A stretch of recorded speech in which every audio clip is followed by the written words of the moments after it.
एक जंगल में शेरू नाम का एक शेर रहा करता था। अपने शिकार को फांसने के लिए उसने एक लोमड़ी को सेविका के रूप में रखा हुआ था। लोमड़ी हमेशा जानवरों पर नजर रखती और उनको अकेला पाकर शेर को खबर कर देती थी। फिर शेर मौका देखकर जानवरों का शिकार करता और थोड़ा बहुत उसमें से बचाकर लोमड़ी के लिए छोड़ देता। एक दिन हाथी, हिरन, बंदर और भालू ने एक जगह मिलकर इस समस्या पर चर्चा की। बंदर पेड़ पर बैठकर लोमड़ी के आने का पहरा देने लगा। जब से ये लोमड़ी शेर के साथ मिली है, हमारा जीना मुश्किल हो गया है। दबे पांव आती है और फिर किसी भी जानवर को अकेला देखकर शेर को जाकर बता देती है। अगर ऐसा ही चलता रहा तो एक एक करके जंगल के सभी जानवरों को ये खत्म कर देंगे। हमें कुछ ऐसा करना चाहिए जिससे कि इन दोनों के चंगुल से निकल सकें। मुझे तो कुछ भी नहीं सूझ रहा। अगर मोटू हिरन यहाँ मौजूद होता तो वो कोई अच्छा आइडिया दे देता। तुमने सही कहा। अगर आज जंगल में ये पेड़ नहीं होता तो मोटू हमारे बीच मौजूद होता। भालू ने सामने खड़े एक पेड़ की तरफ इशारा करके कहा, ये पेड़ नहीं होता तो मोटू हमारे बीच मौजूद होता। इसका मतलब मोटू हिरन एक दिन यहाँ से गुजर रहा था। उस दिन धूप बहुत ही ज्यादा थी, इसलिए वो इस पेड़ की छांव में बैठकर आराम करने लगा। तभी इस पेड़ की पत्तियों से दूध टपकने लगा और वो उसकी आंखों में चला गया। सुनकर सभी ने पेड़ की पत्तियों को देखा और हाथी बोला, अरे हाँ, इसमें से तो दूध टपक रहा है। ये सिर्फ दिखने में ही दूध है, लेकिन है बहुत खतरनाक। मोटू की आंखों में इस दूध के टपकने के थोड़ी देर बाद ही वो अंधा हो गया। बस उसके बाद से ही वो उसको हमेशा के लिए दिखना बंद हो गया। अंधा होने के बाद वो कुछ दिनों तक यहाँ वहाँ भटकता नजर आया, लेकिन उसके बाद कहाँ गया अभी तक एक राज ही है। सुनकर सभी को उस पर तरस आया और फिर हाथी खुश होकर बोला, दोस्तों, समझो कि अब हमें शेर और लोमड़ी से छुटकारा मिल गया। इतना कहकर हाथी ने सबको अपनी तरकीब बताई, जिसको सुनकर सभी खुश हो गए।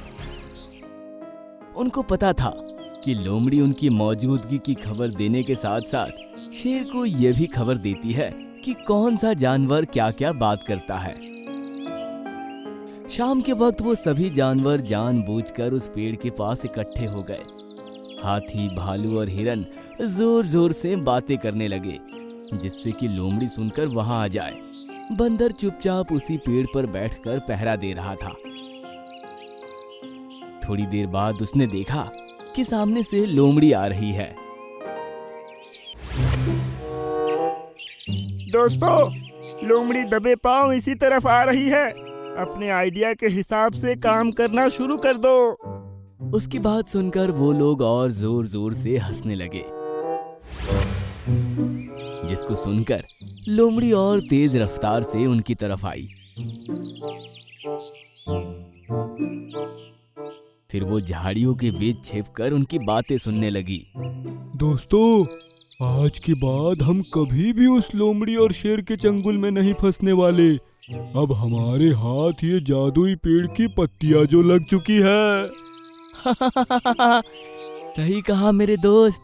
अब तो बस अपनी आंखों में एक बूंद इस पेड़ के पत्तों को निचोड़कर टपकानी है। इसके बाद हमारी आंखें इतनी तेज हो जाएगी कि शेर और लोमड़ी हमें दूर से आते हुए भी नजर आ जाया करेंगे। सुनकर लोमड़ी खुश हुई और बोली, इन लोगों की ये तरकीब कभी इनको बचा नहीं पाएगी। कहकर लोमड़ी वहां से भागी और शेर के पास चली गई। उसके जाते ही बंदर ने पेड़ के ऊपर से कहा, दोस्तों, हमारी चाल कामयाब हो रही है। वो लोमड़ी शेर को बताने के लिए यहाँ से जा चुकी है। सुनकर सभी जानवर खुश हुए और आसपास ही झाड़ियों में छिप गए। थोड़ी देर बाद लोमड़ी शेर के साथ वहां पर आई और हाथी उनको देखकर चुप हो गया। मुझे बताओ कि तुम कौन से पेड़ की पत्तों की बात कर रहे थे, जिसके दूध से आंखों की रोशनी तेज हो जाती है। पेड़ के पत्ते, दूध, ये तुम कैसी बातें कर रहे हो? ज्यादा होशियार बनने की जरूरत नहीं है। मैंने अपने कानों से सुना था तुम जो भी इस पेड़ के बारे में बोल रहे थे। ये सुनकर हाथी ने कहा, अब तुमने सुन ही लिया है तो बता देता हूँ। ये जो पेड़ है ना, इसकी पत्तियों से ऐसा दूध निकलता है जिसको आँखों में डाला जाए तो आँखों की रोशनी बहुत तेज हो जाती है। अभी तक जितने भी जानवरों ने इसके दूध को अपनी आँखों में डाला है वो आप दोनों को दूर से ही देखकर भाग जाते हैं। तभी तो मैं यहाँ अकेला खड़ा हूँ। अब तुम लोगों की ये चाल नहीं चलने वाली। मैं भी इसके दूध को अपनी आंखों में डालूंगा। लेकिन शेरू, तुम इसको अपनी आंखों में कैसे डालोगे? इसकी डाल कितनी ऊंची है और तुम उस तक कैसे पहुंचोगे? मैं जंगल का राजा हूँ, समझे? कहकर शेर पेड़ पर बैठे हुए बंदर से बोला, बंदर, जिस पेड़ पर तुम बैठे हो इसकी एक टहनी तोड़कर नीचे फेंको। सुनकर बंदर ने सिर हिलाया और एक टहनी तोड़कर नीचे फेंक दिया। हाथी, अब इसको आंखों में कैसे लगाना है ये काम तुम करोगे। तुम बस अपनी दोनों आंखें खोलो, मैं इसके पत्तों को अच्छे से निचोड़कर उसमें से दूध निकालता हूँ। सुनकर शेर ने कहा, जल्दी करो। सुनकर हाथी बंदर की तरफ देखकर मुस्कुराया और फिर उसने जमीन पर पड़ी टहनी अपनी सूंड में उठाई। उसमें काफी सारी पत्तियां लगी थी। हाथी ने शेर की आंखों के ऊपर उसको ले जाकर अपनी सूंड से ऐसे निचोड़ा कि एक मोटी बूंद शेर की आंखों में टपक पड़ी। फिर उसने देर ना करते हुए दूसरी आंखों में भी उसकी एक और बूंद टपका दी। महाराज, कैसा महसूस हो रहा है? बहुत ही अच्छा, ठंडा ठंडा। शेर ने कुछ देर आंखें नहीं खोली और उसकी ठंडक का मजा लेता रहा। फिर अचानक से उसकी आंखों में जलन होने लगी और वो चीख मारकर दहाड़ने लगा। ये क्या है? बहुत तेज जलन हो रही है और मैं कुछ देख भी नहीं पा रहा। अब सारे जानवर जो छिपे हुए थे वे बाहर निकल आए। शेर ने आंखें तो खोल ली थी, लेकिन अब वो अंधा हो चुका था।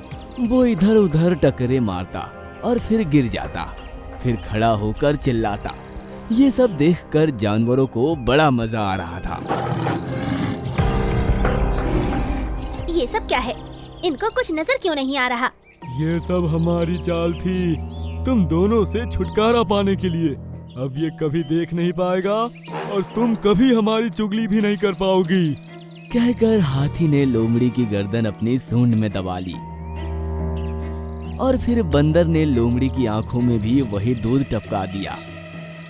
अब वो दोनों अंधे हो चुके थे, तो सब जानवरों ने उन दोनों को उनके हाल पर छोड़ दिया। तब हाथी बोला, क्यों दोस्तों, अक्ल बड़ी या शेर?